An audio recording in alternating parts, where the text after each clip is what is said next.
শীত মানে একটু ভিন্ন কিছুর আয়োজন। শীতের সন্ধ্যা মানে একটু ভিন্ন খাবারের আয়োজন। কুমড়ো ফুল দিয়ে তো অনেকে অনেকভাবে খাবার তৈরি করে। আজকে আমি একদম ভিন্নভাবে একটি খাবার তৈরি করে নেব। আশা করি সবার কাছে ভালো লাগবে। তাহলে সবাই চলেন পুরাটা ভিডিও দেখে আসি। বিসমিল্লাহির রহমানির রহিম। সবাইকে আসসালামু আলাইকুম। Hello viewers, welcome to my channel Mim moms blog. কেমন আছো সবাই? আশা করি তোমরা যে যেখানে আছো সবাই ভালো আছো। আলহামদুলিল্লাহ আমিও ভালো আছি। চলে আসলাম প্রতিদিনের মতোই আজকে আরও একটি ভিডিও নিয়ে। আশা করি তোমাদের কাছে ভালো লাগবে। আজকে আমি কুমড়ো ফুল দিয়ে এই খাবারটি তৈরি করে নিব। সন্ধ্যা চায়ের আড্ডা বেশ জমে উঠবে যদি এরকম একটি খাবার চায়ের টেবিলে থাকে। ফুলগুলি ভালো করে ধুয়ে নিতে হবে। ফুলগুলি ধুয়ে এবার বেছে নিতে হবে। ফুলগুলির ভিতরে পোকা থাকতে পারে। এবার ফুলগুলি একটা ছুরি দিয়ে আমি সবগুলি ফুল কেটে ভিতরের অংশগুলো ফেলে দিয়ে ভালো করে বেছে নিলাম। এবার ছোট ছোট করে টুকরা করে নিতে হবে। আপনাদের যাদের এখনো কুমড়ো ফুল খাওয়া হয়নি একবার খেয়ে দেখতে পারেন। অনেক মজার একটি খাবার। ডিম দিয়ে ভাজি করে সাদা ভাতের সাথে খেতে কিন্তু অনেক মজা হয়। সবগুলি ফুল কেটে বেছে ধুয়ে এবার আমি একটি বাটির মধ্যে নিয়ে নেব। সবগুলি ফুল এরকম ছোট ছোট টুকরা করে নিলাম। এবার দিয়ে দিব ডাল বাটা। আগে থেকে আমি মশারির ডালগুলা বেটে রাখলাম। আপনারা এখানে যে কোনো ডাল বাটা দিতে পারেন। এবার এখানে একে একে সবগুলি মশলা অ্যাড করতে হবে। এখানে আমি 2টি পেঁয়াজ কুচি দিয়ে দিলাম। দিয়ে দিব কাঁচামরিচ কুচি। ঝাল নিজেদের পছন্দ মতো দিতে পারেন। ধনিয়া পাতা কুচি, হলুদের গুঁড়া, মরিচের গুঁড়া, লবণ, জিরা গুঁড়া সবগুলি উপকরণ দিয়ে ভালো করে মিশিয়ে নিতে হবে।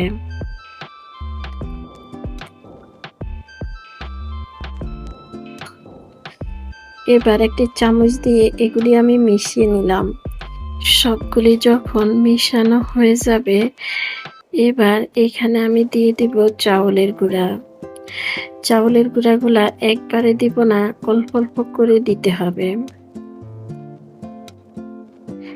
এই ফুলের বড়াগুলো যদি এভাবে খেতে হয় তাহলে চাউলের গুঁড়া দিয়ে করতে হবে। আটা দিয়ে করলে কিন্তু খেতে ভালো লাগবে না। চাউলের গুঁড়া দিয়ে করলে অনেক মজা হবে খেতে। এবার অল্প অল্প করে চাউলের গুঁড়া দিয়ে ভালো করে মিশিয়ে নিতে হবে।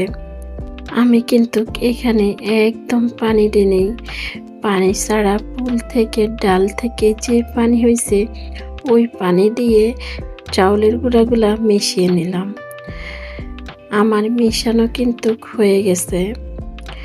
ভালো করে সবগুলি মিশিয়ে নিলাম।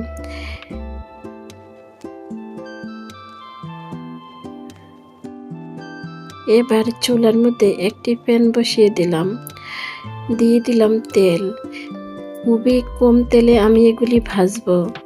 আপনারা চাইলে ডুবো তেলে ভাজতে পারেন। খুবই কম তেলে ভাজলে কিন্তু খেতে ভালো লাগে। এভাবে ভেজে সাদা ভাতের সাথেও খেতে পারেন। আমি হাত দিয়ে এরকম গোল গোল করে দিয়ে দিলাম। আপনারা চাইলে চামচ দিয়ে দিতে পারেন।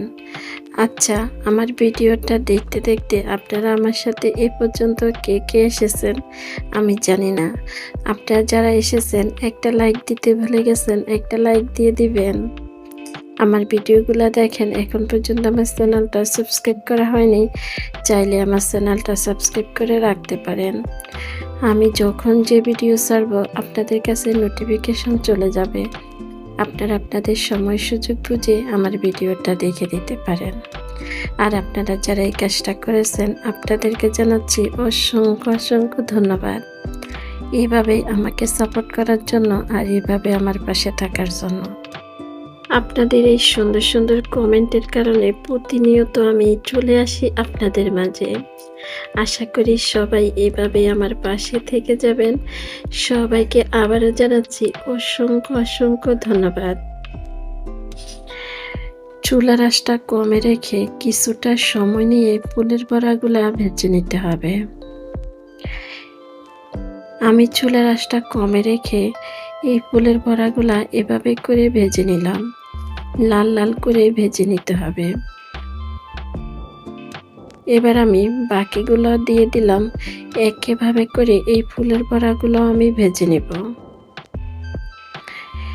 হয়ে গেছে, দেখতে কিন্তু খুবই সুন্দর দেখাচ্ছে। আমার মতো করে একবার তৈরি করে দেখতে পারেন, সবাই কিন্তু অনেক পছন্দ করবে। আজকের এই সহজ রেসিপিটি আপনাদের কাছে কেমন লাগলো আপনারা আপনাদের একটি কমেন্টের মধ্যে আমাকে জানিয়ে যেতে পারেন। সবগুলি তুলে একটা প্লেটে আমি নিয়ে নিলাম। দেখতে কিন্তু মাশাআল্লাহ অনেক সুন্দর হয়েছে। আপনাদের কাছে কেমন লাগলো? আপনাদের যাদের এখনো কুমড়ো ফুলের বড়া খাওয়া হয়নি, একবার খেয়ে দেখতে পারেন, অনেক মজার খাবার। আপনারা যারা লাইক দিতে ভুলে গেছেন একটা লাইক দিয়ে দিবেন। আজকের মতো আমি এখানেই বিদায় নিলাম। সবাই ভালো থাকবেন, সুস্থ থাকবেন। দেখা হবে, কথা হবে পরবর্তী ভিডিওতে। ওই পর্যন্ত সবাই ভালো থাকবেন। আল্লাহ সবাইকে ভালো রাখুক, সুস্থ রাখুক, নিরাপদে রাখুক, এই দোয়াই রইল সবার জন্য। সবাইকে আল্লাহ হাফেজ। আসসালামু আলাইকুম।